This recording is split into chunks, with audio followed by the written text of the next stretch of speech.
अस्सलाम वालेकुम। आज मैं आपको एक कहानी सुनाने जा रहा हूँ। बड़ी दिलचस्प कहानी है साहब। एक ऐसी औरत की दुख भरी कहानी है कि जिसने होश संभालने से लेकर अधेड़ उम्री तक सिर्फ दुख ही दुख देखे थे। पैदा हुई तो माँ का इंतकाल हो गया, थोड़ी सी बड़ी हुई तो बाप भी दुनिया से छोड़ के चला गया। वो बच्ची अपनी मेहनत के बलबूते पर लोगों के घरों में काम करते करते, झाड़ू पोछा करते करते, बर्तन धोते धोते अपनी ज़िंदगी को खींचने लगी। लेकिन अभी तकदीर ने इसकी ज़िंदगी से दुखों को ख़त्म नहीं किया था। उस बच्ची पे जहाँ पे जवानी की लहर आई तो इलाके के आवारा औबाश लोग उसके पीछे पड़ गए। वो बच्ची सारी ज़िंदगी मेहनत करती हुई, अपनी इज़्ज़त को बचाती हुई ज़िंदगी गुजारती रही, लेकिन इस भयानक माशरे के खबीस मर्दों से बच नहीं सकी। नतीजा ये हुआ कि नौउम्री में ही वो अपनी इज़्ज़त खो बैठी। इसके बावजूद भी उसने हिम्मत नहीं हारी और ये सोच कर मेहनत करती रही कि कोई ना कोई दिन उसकी ज़िंदगी की किस्मत को पलट देगा। लेकिन बाज़ लोग थोड़े से किस्मत ख़राब लेके पैदा होते हैं। जवानी की उम्र तक पहुँचते पहुँचते वो लड़की बेचारी ना सिर्फ ये कि अपनी इज़्ज़त को खो चुकी थी, बल्कि ज़िंदगी के अंदर कोई उसने सुख का लम्हा नहीं देखा था। इसी मेहनत और झाड़ू झटका करते करते थोड़ी सी पढ़ी लिखी होने की वजह से उसे एक छोटी सी बिजली बनाने वाली कंपनी में नौकरी मिल गई, सफाई सुथराई की। उस औरत ने छोटे से उस बिजली घर में अपनी ज़िंदगी की शुरुआत की। ज़िंदगी भर की दुख उठाई हुई अपनी इज़्ज़त को गंवा के एक उम्मीद के सहारे वो अपनी ज़िंदगी को लेके चलती रही। ये उसकी ज़िंदगी के अंदर थोड़ा सा टर्निंग पॉइंट था। उसने उसी बिजली बनाने वाली कंपनी के बराबर में एक छोटा सा क्वार्टर किराए पे ले लिया और वहाँ से जो भी आमदनी होती थी उससे उसने अपनी ज़िंदगी को एक मुस्तहकम तरीके से चलाने की कोशिशें शुरू कर दी।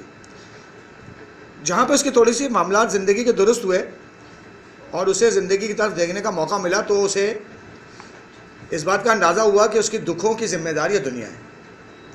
दुनिया से नफ़रत उसके दिल में बैठ चुकी थी और वो दिन रात ये सोचती थी कि दुनिया ने उसको जितने दुख दिए हैं वो इस दुनिया को उसका रिटर्न कैसे करे। सोचती थी, ताने बाने बुनती थी, लेकिन कोई रास्ता नज़र नहीं आता था कि क्या अकेली औरत इस माशरे के अंदर क्या दुनिया को तकलीफ पहुंचा सकती है। एक दिन अचानक उसकी नज़र एक रिसाले पे पड़ी जिसके अंदर रिसर्च का कोई मवाद शामिल था। उसने देखा कि बाहर की दुनिया में एक रिसर्च हो रही है जिसके अंदर टेस्ट ट्यूब बच्चे पैदा हो रहे हैं। यह उसकी ज़िंदगी का टर्निंग पॉइंट था। उसने पूरे शहर के अंदर ऐसे मर्दों को तलाश करना शुरू किया कि जो हराम की औलाद हो, जो नाजायज़ तरीके से पैदा हुए हों। ऐसे 10-12 लोगों को वो शहर में बरामद करने में कामयाब हो गई। जब वो उन शहर के अंदर उन सारे लोगों को बरामद करने में कामयाब हो गई तो उस तजर्बे को उसने जहन में रखते हुए उन सारे नाजायज़ तरीके से पैदा हुए मर्दों को उसने एक जगह पे इकट्ठा किया और अपने आप को उनके सामने तजर्बे के लिए पेश कर दिया। उसके जहन में बस एक ही बात ठनी हुई थी कि उसे दुनिया से इंतकाम लेना था। कुछ अरसा गुजरा, उसके घर एक लड़के ने जन्म लिया। उस लड़की को उसने बड़ी मेहनत से पालना शुरू किया। स्कूल छोड़ने जाती थी तो वही हरामी मर्द जिनके वो तजर्बों से गुजरी थी वो उसको देखकर उसका तमस्खुर उड़ाते थे, क्योंकि अपने बच्चे को स्कूल में तालीम दिला रही थी। वो बच्चा क्योंकि नॉर्मल तरीके से, जायज़ तरीके से पैदा नहीं हुआ था, तो उसके अंदर कुछ अजीब व गरीब किस्म की सिफात पैदा हो गई थी कि वो चलते हुए लोगों को पत्थर मारकर खुश होता था, किसी गरीब आदमी को दाढ़ी खींच के भाग जाता था और अपने अंदर बड़ी राहत महसूस करता था। उसकी माँ ये देख देख के बड़ी खुश होती थी कि उसका बेटा उसका इंतकाम लेगा। दुनिया ने जो उसको तकलीफ़ें दी हैं, ये बेटा जो है ना इस दुनिया से उसका इंतकाम लेगा। वो बच्चा दिन में पढ़ने के लिए चला जाता था, रात को माँ के साथ उसी बिजली की कंपनी में आकर माँ के साथ काम करता था। यहाँ से उसने बिजली का काम सीखना शुरू किया। वो बिजली के तार काट काट के बहुत खुश होता था, और जब तार कटने से किसी कमरे की लाइट चली जाती थी तो वो छुप जाता था और छुप के लोगों की तकलीफ़ों को देख के मज़ा लेता था। उसकी माँ उसके अंदर अपना मुस्तकबिल देख रही थी। फिर वो बच्चा जैसे जैसे बड़ा हुआ, उसने कुंडा बनाना सीखा। कुंडा मतलब नाजायज़ कनेक्शन, गैर कानूनी कनेक्शन। और उस कनेक्शन को बनाने का इतना माहिर हो गया कि उसने इलाके के अंदर लोगों को बिजली से हटाकर कुंडा सिस्टम लगाने की तरफ लोगों को वाकिफ करना शुरू किया। उसकी माँ ये देख देख कर बहुत खुश होती थी कि उसका बेटा आने वाले दिनों में उस दुनिया से उसका इंतकाम लेगा कि जिसकी तकलीफ़ें वो सारी ज़िंदगी उठाती रही है। क्योंकि ये हराम की औलाद था ये, तो इस वजह से अपनी सिफ़ात के अंदर सारी अजियत देने वाली तबाहकार हरामकारियाँ लेकर आया था। और उसकी माँ का टारगेट भी ये था कि इस दुनिया से उसने इंतकाम लेना है। अपने बेटे की शक्ल में वो इस इंतकाम को देखती थी। वो बच्चा और बड़ा हुआ, थोड़ा तालीम याफ्ता हुआ, तो उसको उसी बिजली की कंपनी में नौकरी मिल गई। यहाँ से उसने अपनी उस ज़िंदगी की इब्तदा की कि जहाँ से उसकी ज़िंदगी की महरूमियों का ख़ात्मा होना शुरू हुआ। उसने देखा कि तनख्वाह के अंदर तो उसको सिर्फ दाल रोटी मिलती है, जबकि उसका तो गोश्त खाने की तमन्ना थी। उसकी माँ ने भी सारी ज़िंदगी महरूमियाँ देखी थी। तो वो बच्चे को कुंडा सिस्टम लगाने के लिए प्रमोट करना शुरू कर दिया उसने, और उसने अपने बेटे को ये सिखाना शुरू किया कि बेटा लोगों को तंग करके पैसा कैसे कमाया जाता है।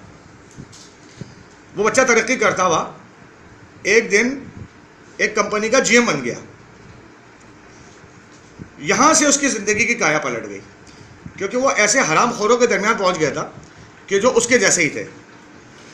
ये मैं आपको कहानी सुना रहा हूँ जीएम के इलेक्ट्रिक सरजानी 2 की माँ की, जिसने अपने बेटे को दुनिया से इंतकाम लेने के लिए पूरा भरपूर तरीके से तैयार किया, और उसका बेटा अब इस दुनिया से इंतकाम ले रहा है।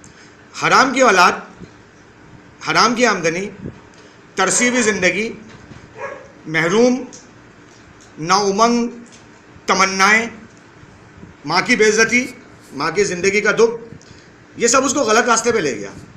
और आज वो के इलेक्ट्रिक का जीएम सरजानी 2 है। वो लोगों को अजियत देकर पैसा कमाता है। बेहद तरक्की की। उसकी माँ आज तक ज़िंदा है और अपने इस बेटे के कारनामे को देख देख कर खुश होती है। उसकी माँ का इंतकाम पूरा हो रहा है। उसकी माँ ने जो ज़िंदगी भर बेइज्जती की ज़िंदगी गुजारी, उसका इंतकाम लेने के लिए उसने अपना एक बेटा खड़ा किया, जो बाद में जीएम के इलेक्ट्रिक सरजानी 2 बना। इस कंपनी के अंदर आकर इसने दुनिया को इस कदर अजियत देना शुरू की कि जिसको देख देख कर वो खुश होता था और अपनी माँ से कहता था कि माँ देख मैं तेरा इंतकाम ले रहा हूँ। तुझे दुनिया ने जो दुख दिए है ना, मैं इन लोगों की ज़िंदगी को अजियत बनाकर तेरी ज़िंदगी की महरूमियों का बदला ले रहा हूँ। लेकिन वो एक बात भूल गया। हराम की औलाद जो होती है वो अपने खून के अंदर बेगैरती, बेहयाई, कमज़ोरी और चालाकी लेकर पैदा होती है, और हलाल उसके नसीब में नहीं होता क्योंकि वो हराम की पैदावार होता है।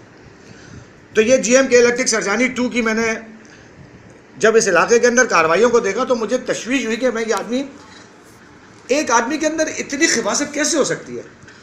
तो फिर मैंने तलाश खराश शुरू की तो मुझे इसकी माँ की स्टोरी का पता चला।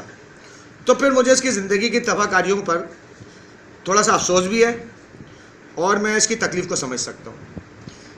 ये एक नाजायज़ तरीके से पैदा हुआ मासूम बच्चा है जिसको ज़िंदगी ने बहुत दुख दिए हैं, उसकी माँ को बहुत दुख दिए हैं, और वो ये सोच कर लोगों को दुख देता है कि शायद उसके दुखों का मदावा हो जाएगा, लेकिन ऐसा हरगिज़ नहीं है। जिन लोगों को वो तकलीफ़ दे रहा है उसके और उसकी माँ के दुखों का ये अजाला नहीं है। इसका अजाला इस तरीके से किया जा सकता था कि जो दुनिया ने उसकी माँ को दुख दिए थे वो दुनिया को राहत देकर अपनी माँ की ज़िंदगी में सुकून डालता। लेकिन उसकी माँ भी गलत रास्ते पे निकल गई थी कि उसने इंतकामी रवैया अख्तियार किया। मैं जीएम के इलेक्ट्रिक सरजानी 2 की बात कर रहा हूँ। और उसने अपनी इस औलाद की परवरिश इस तरीके से की कि उसे सारे 2 नंबर तरीक़े सिखाए। कुंडा लगाना, बिजली की चोरी के तरीक़े बरामद करना, लोगों को अजियत में मुब्तला कर कर सुख महसूस करना। तो जब मुझे इसकी स्टोरी का पता चला तो आप यकीन कीजिए कि मुझे जितना गुस्सा था इस आदमी के ऊपर, अब वो तरस खाने में तब्दील हो चुका है। क्योंकि ये मैं समझ गया हूँ कि हराम की औलाद जो है वो कोई सुकून तो फैलाएगी नहीं। तो ये GM इलेक्ट्रिक सरजानी 2 जो है ना, वो एक बेबस आदमी है जो अपने खून में 10-12 लोगों का खून लेकर आया है। वो इस दुनिया के अंदर ऐसा ही करेगा और इसको कोई आफाकी बीमारी ही ख़त्म करेगी, जैसे जिस्मों में कीड़ों का पड़ जाना, कैंसर का हो जाना, शुगर का पैदा हो जाना, या किसी किस्म का कोई भी ऐसी मनहूस बीमारी जैसे कोरोना है, इसी टाइप के कोई दूसरे जरासीम पैदा हो जाना। ये उस आफाकी बीमारी से तो ख़त्म हो सकता है।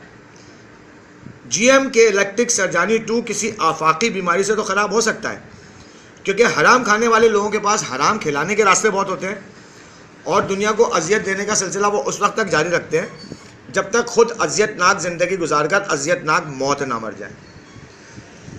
ये GM इलेक्ट्रिक सरजानी 2 की कहानी थी। आज की रिपोर्ट जरा सी कर दूँ, रिकॉर्ड अपडेट करना ज़रूरी था। सुबह 11:15 पर सप्लाई ऑफ हुई, 2:20 पर आई। लंतरानियाँ वही थी। लड़के ने मेरी कॉल को कंप्लेन सेंटर पर रिसीव किया। अब उनके यहाँ एक सिस्टम और पैदा हो गया है कि इनका सिस्टम स्लो चल रहा है तो ये कंप्लेन देने से बचते हैं। लेकिन मैंने किसी ना किसी तरीके से कंप्लेन लॉगिन की, कंप्लेन नंबर मेरे पास मौजूद है। 2 घंटे के बाद सप्लाई, 3 घंटे के बाद सप्लाई बहाल की गई। फिर उसके थोड़ी ही देर के बाद 3:23 पर सप्लाई फिर ऑफ कर दी गई और ये लाइट आई फिर उसके बाद 5:15 बजे, यानी कि 3:25, 4:25, 1.5 घंटा ये लिया इसने। 1.5 घंटा और 3 घंटे। जनाब आली 4.5 घंटे की लोड शेडिंग पर ये 8 सितंबर तक आ चुका है। शुरुआत इसने 1 घंटे से की, फिर 45 मिनट, फिर 2 घंटा 10 मिनट, फिर 4 घंटे और आज ये 4.5 घंटे पे खड़ा हुआ है।